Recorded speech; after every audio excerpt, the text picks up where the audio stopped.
thing that often comes to mind when we prepare for these kind of events is the question that I get a lot is where are you from?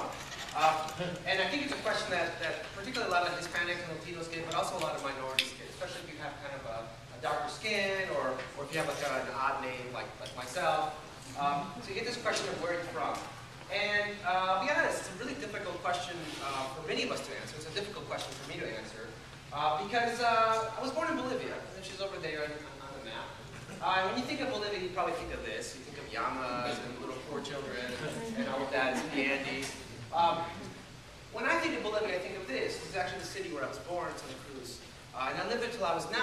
So in fact, most of my living experience was this. I grew up in Michigan. And so I came here when I was not yet 10. And the odd thing about it is, in fact, I was actually born a citizen. Like John who was born in Panama. I was born in Latin America, but as you can see, my mother is a ginger. She's white, and she has red hair. And my father is Bolivian. So I come from this really weird, although not very uncommon, mixed background, which is, I think, fairly common for a lot of Hispanics and Latinos. We can get into why there are two terms for us, perhaps in the Q&A. But I actually prefer Hispanic, but I actually use Latino for various reasons because I know it suits me. And so that's me as a little baby, and that picture was taken in Bolivia.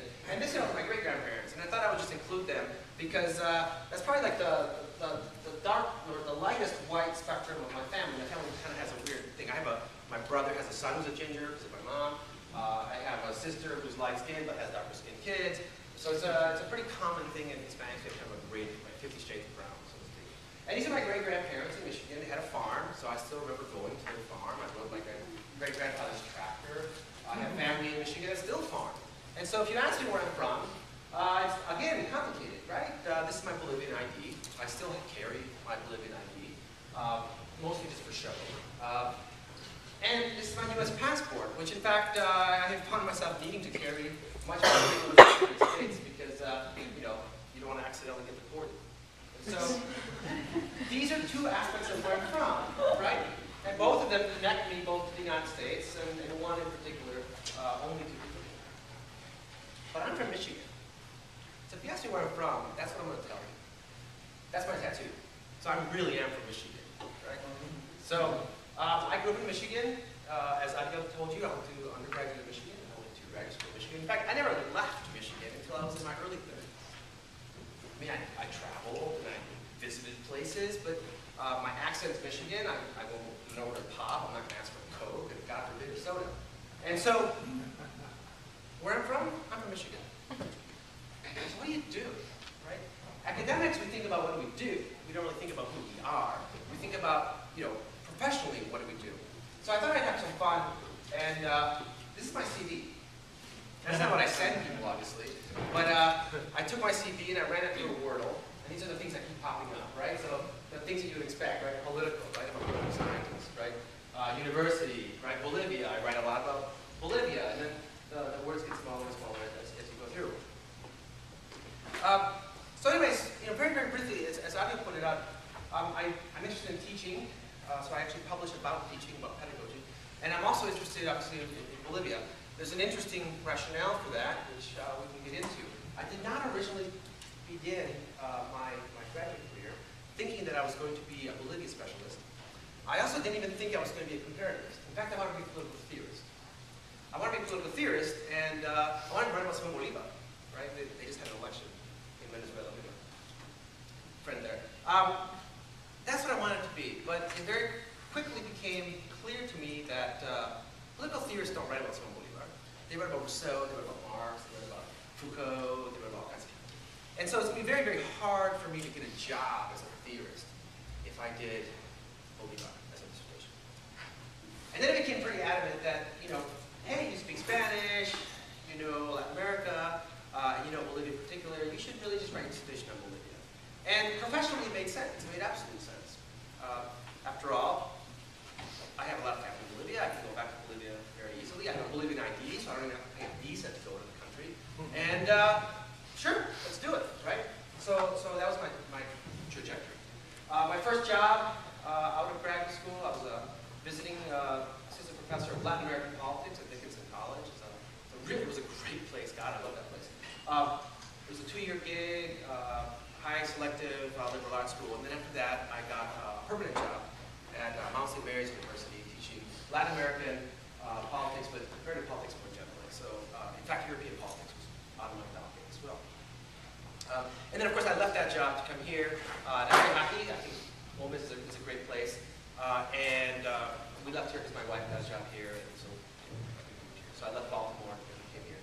And so that's where I was. So I want to tell you a story before I get to the next part about after I got to Mississippi. And it has nothing to do with Mississippi.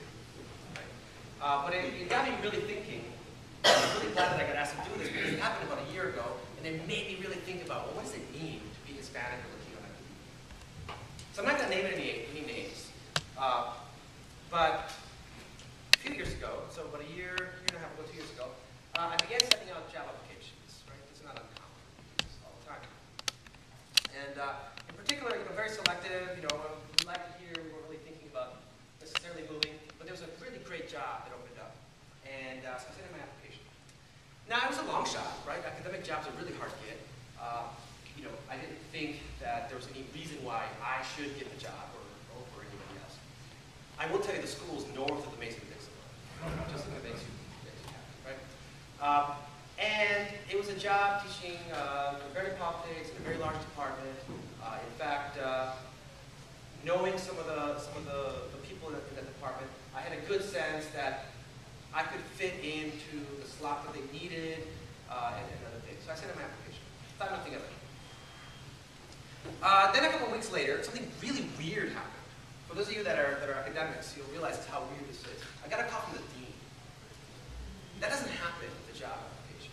You get a call from the department chair, maybe, right? You get told you're on the short list, and they schedule a phone interview. Or maybe they just go straight to flying you out to campus for an actual interview. So I'm thinking, this is really weird, right? But I just woken up, and so I'm trying to sound very professional in my pajamas, talking to this dean. And he begins telling me about the job. Are you interested? And, yes, I'm interested. And then he starts going through a couple of things that looked odd. The salary wasn't quite what I thought it was going to be. The teaching load was a little bit higher than what I thought a school like that offered. And then it turned out, very quickly, the next 2 minutes, and then the conversation ended, the job wasn't at the main campus. It was on a satellite campus, teaching American politics, with teaching once a semester a course on Latino politics. That is, politics of minority politics. And I thought about it, and I said, okay, first of all, how did my CV end up in your file? This is a different campus. Secondly, have you read my CV? I have never taught a course in American politics, ever in my entire life. The only thing that possibly qualifies for this is the fact that I have a Spanish surname.